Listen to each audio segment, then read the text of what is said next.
So today I find myself once again in Panjim in southwestern India in the state of Goa, which is Panjim city or it's called Panaji, is the capital city of this state. And these areas that I'm exploring today, these are like not the touristy areas, these are the non-tourist areas. So let us see what we find here. If I'm not mistaken, this road, which runs parallel to this canal and waterway with buildings on both sides of it, it leads to this area. It's called Fontainhas, which is like an old Portuguese colonial houses are found in that area with some cafes and restaurants. That is kind of a tourist spot that people visit to when they come to Goa. So I will walk up and down this road here and see where it leads us. It's not quite off the beaten track, I would say. It seems more like a very beaten track here in Panjim. So although I've been coming to Goa and Panaji here for many years now, 5-6 years, there are many areas here which, like this one here, which are new to me. Because like I said, these are not the usual spots. These are more for locals, not tourist areas. So generally, unless you go and go into the local areas, most tourists will not find these spots. Yeah, okay. Yeah, where are you from? I'm from Canada. Canada? I am from Northeast in India. Northeast? Yeah. Stay where, sir? From Nagaland? Yes, Nagaland, Northeast, after Assam. You're from Assam? Yeah. So where you stay here? I stay in Rismagos. Rismagos, yeah. This is a beautiful place and yeah. Hotel and spa, no? Where's Fontainhas? Yeah. Where's Fontainhas? You know where Fontainhas is? Yes, I am in the duty of casino. Big Daddy. Big Daddy Casino, man. Yeah. Goa's like Las Vegas, full of casinos, and this gentleman's trying to sell me casino, but you know what? I don't go to casino, but thank you so much, guys. Have a great day. You. Okay. There's an interesting mural artwork, graffiti.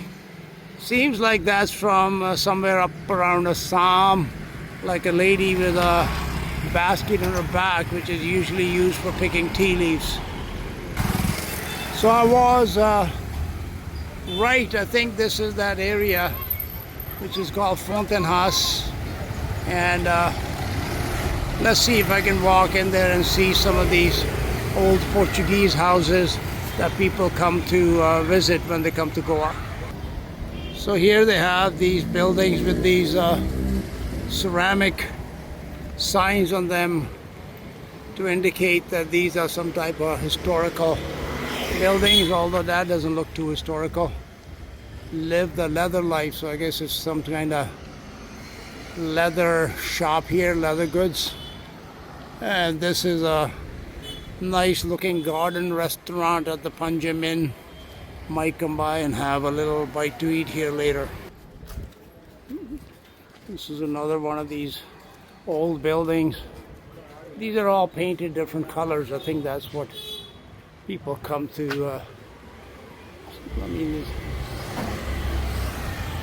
so it has all these little streets here with houses and cafes.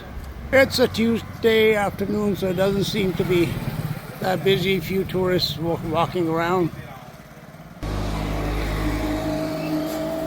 This whole building has been converted into a Seventh-day Adventist school, Fontainhas, yeah.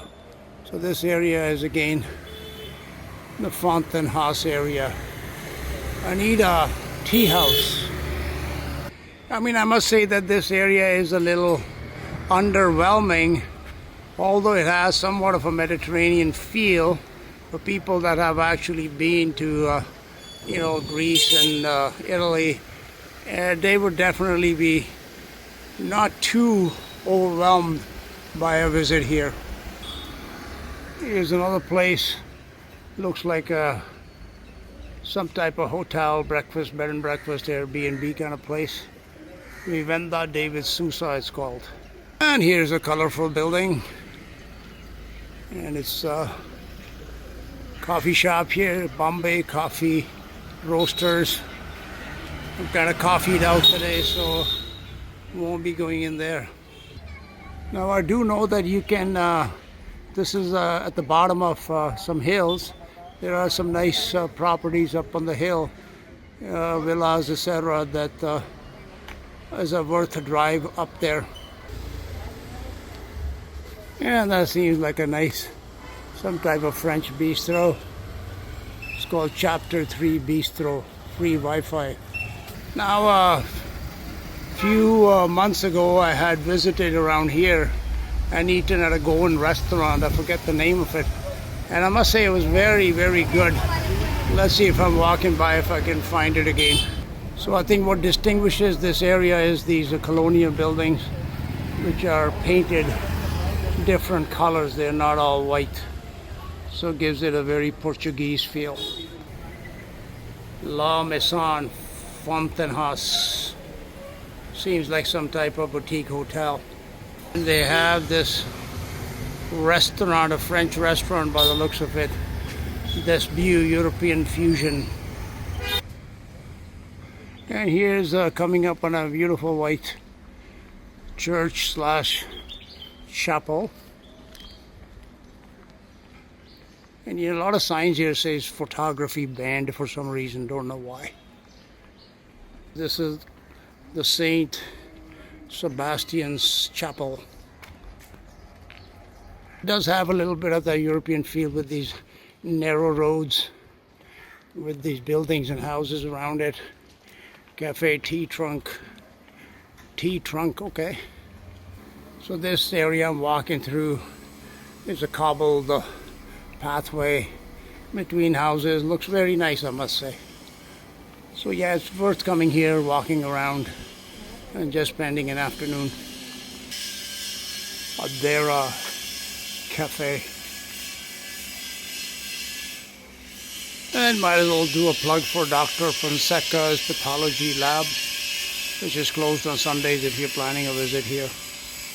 Looks nice. This is the inside of the cafe with a little garden kind of feel. Looks very nice. I think this is the kind of the, oh, it must be a house, not the, don't know where those stairs lead up to. So it's not a huge area, so pretty much I think on the right side is just the newer city, and this was the older area that I'm now walking back through. I've already walked this part here. There's that Adera Cafe. So I think we'll pretty much wrap up our Fontainhas tour for the day. It'll take you about maybe a half an hour, 40 minutes to walk through the whole place. And again, like I said, it's good for parking the car and just taking a little walk through it. Has a nice European feel to it. And here's another building came across called Daughters of St. Paul. I guess must be affiliated with the church. A nice one with some circular green windows. And since it's such a pleasant day, I think it's really nice that I made it out here today. So this is where I started off, Panjim People's Gitanjali. 360 leather shop, the Panjim Inn. So I figured this is probably a good spot to now end our tour for the day. I'm just doing a little travel video, talking to this lovely lady from the Panjim Inn. This is a Portuguese restaurant, right? Yeah, I remember. I was sitting up there. Food is good here. How's business these days? Is it busy, Goa, or slower? Yeah, good. It's good? Good. Yeah, you get a lot of tourist people in this? Yeah, wonderful. What's your name? Violet. Violet, thank you. Nice meeting you, Violet. I'm Paul, and I'll be back again. Thank you for your time. Yeah, well. And when I get to the main road here, here's the Sitara Residency Hotel Restaurant. Looks like one of those, places where the food's probably good and very reasonably priced. We'll have to try that another day.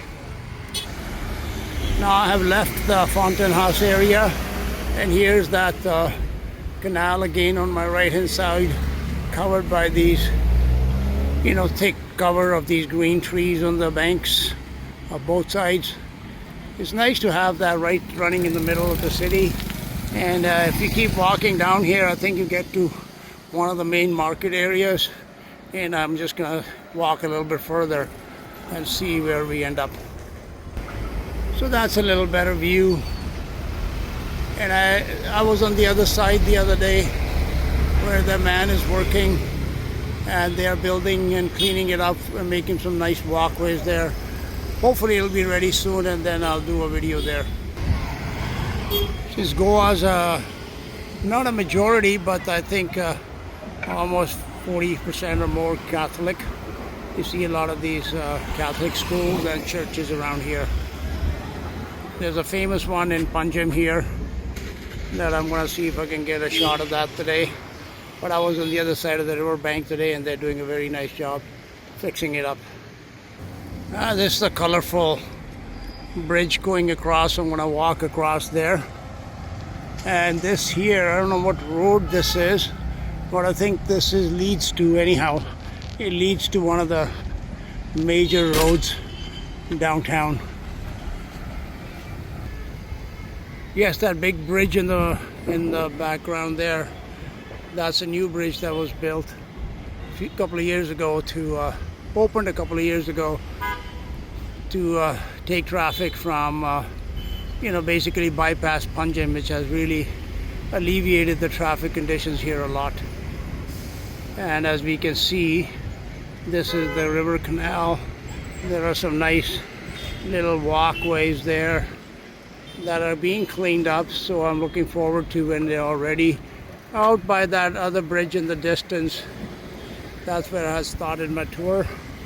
And now I am not going to go back into the city, which is this way here, but I will go back to my vehicle and we'll come back another day and explore another area of this beautiful city.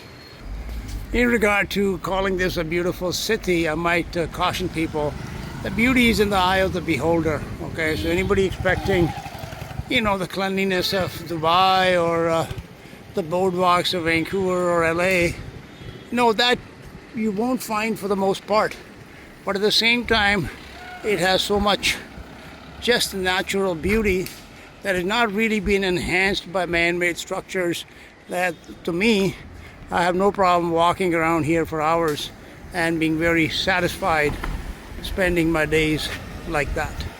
So after that nice walk, feeling a little hungry, so I stopped for lunch at this cafe called Soyora's.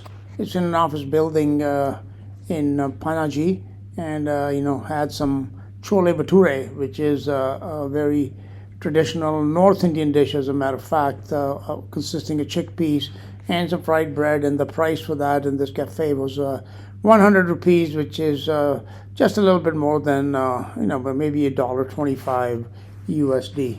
So it was quite enjoyable, and so that was my day and the afternoon that I spent wandering around in Panaji and in Fontainhas area of Panaji in Goa.